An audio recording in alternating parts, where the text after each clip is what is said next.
આગેવાનોએ જે રીતે જૂનાગઢથી રેલીનું આગમન ગોંડલ સુધી કર્યું, હું તો ખાસ કરીને ગોંડલ શહેર અને ગોંડલની તાલુકાની જનતાનો હૃદયપૂર્વક આભાર માનું છું કે અમે કોઈ જાતનું એલાન આપેલું નથી. આમ છતાંય સ્વયંભૂ ગોંડલ શહેરે અને ગોંડલ તાલુકાએ જે રીતે બંધ પાડ્યું, જે રીતે અમને સમર્થન કર્યું અને શાંતિપૂર્ણ ગામ બંધ રહ્યું, એના માટે હું ગોંડલની જનતાનો, ગોંડલ તાલુકાની જનતાનો હૃદયપૂર્વક આભાર માનું છું. વિશેષ આભાર હું દલિત સમાજનો માનું છું કે અહીંના તમામ દલિત સમાજના આગેવાનો સતત મારા સંપર્કમાં હતા. દલિત સમાજના આગેવાનોએ મને ખુલ્લું સમર્થન કર્યું. દલિત સમાજના મને જાણવા મળ્યું દલિત સમાજના આગેવાનો આજની રેલીમાં જોડાયા પણ નથી, એમનો પણ હું વિશેષ આભાર માનું છું. અને ખાસ કરીને ફરીથી મારી જનતાનો, ગોંડલ અને શહેરની જનતાનો હૃદયપૂર્વક આભાર માનું છું.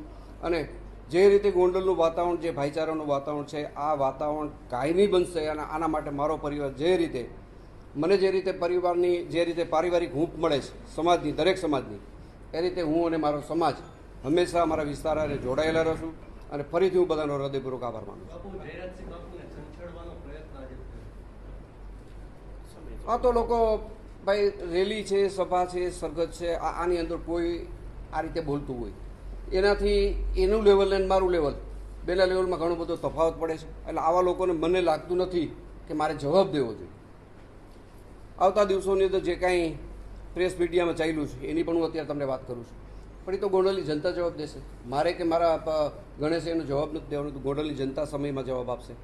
અને વિશેષ એ પણ કહી દઉં, અત્યાર સુધી જે મીડિયાની અંદર ચાલ્યું છે એ એકતરફી બધું હાલ્યું છે કે ભાઈ અહીં આવું છે, અહીં તેવું છે.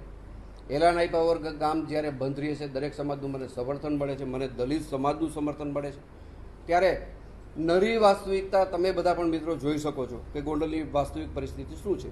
અને આવતા દિવસોની અંદર જનતા એનો સૂર વ્યક્ત કરવા માટે જનતા ભેગી થવાની છે, આમ સમાજ ભેગો થવાનો છે. અને એમાં ગોંડલની જે બદનામી થઈ છે એની ચર્ચા જનતા કરવાની છે.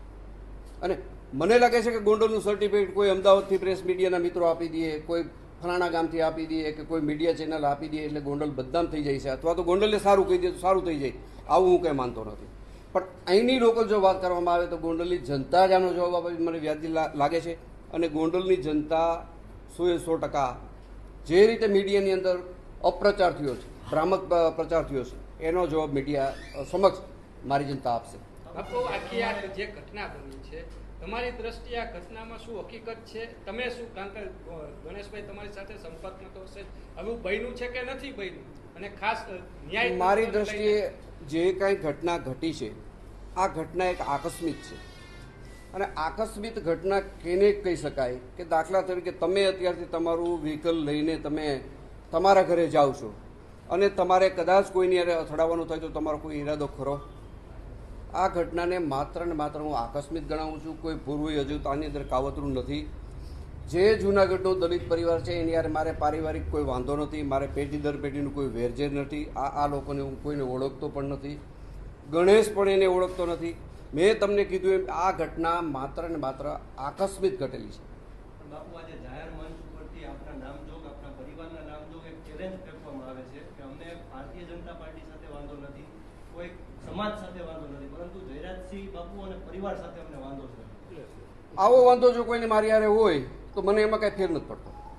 આવો વાંધો મારી સામે હોય તો મારે એનો કોઈ જવાબ દેવાનો થતો નથી. મારી હારે એવો વાંધો ચાલુ રાખે, મને એનો વાંધો નથી. બાપુ, સેટલમેન્ટ માટે રૂપિયા આપવાની પણ વાત